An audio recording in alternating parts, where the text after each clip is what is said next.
Hierdie boodskap na toe gebring deur Skatte in die Hemel. Gaan sluit graag by ons Facebookgroep aan vandag. Vandag se skriflesing kom uit Deuteronomium 10 vers 12.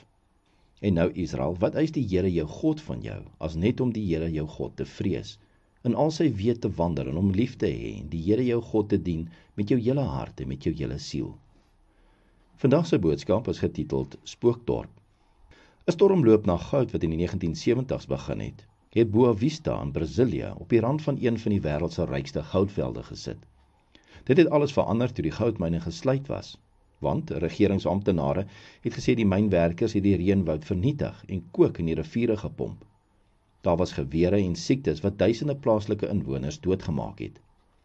Vandag is Boa Vista 'n stad van verlore siele en gefrustreerde avontuurlustiges wat te arm is om terug te keer na hulle donker begin.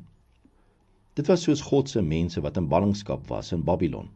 Al wat hulle gehad het, was die goeie herinneringe aan die dae toe God nog goedgunstig was teenoor hulle.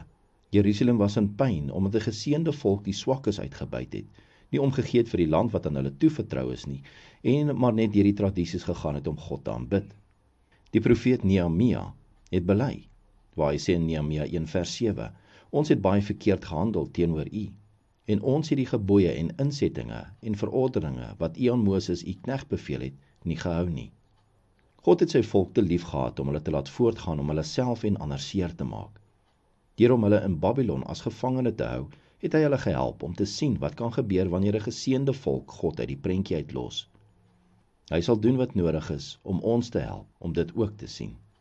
Kom ons bid saam. Hemelse Vader, help ons om as u kinders 'n verskil te maak in ons land, wat deurdrenk is in goddeloosheid en sonde, en om u woord uit te dra na soveel wat dit bitter nodig het.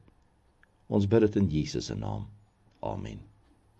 As u soortgelyke boodskappe wil ontvang maandag tot Vrydag, sluit aan by ons WhatsApp broadcast groep. Stuur net jou nommer na 072 581 2973.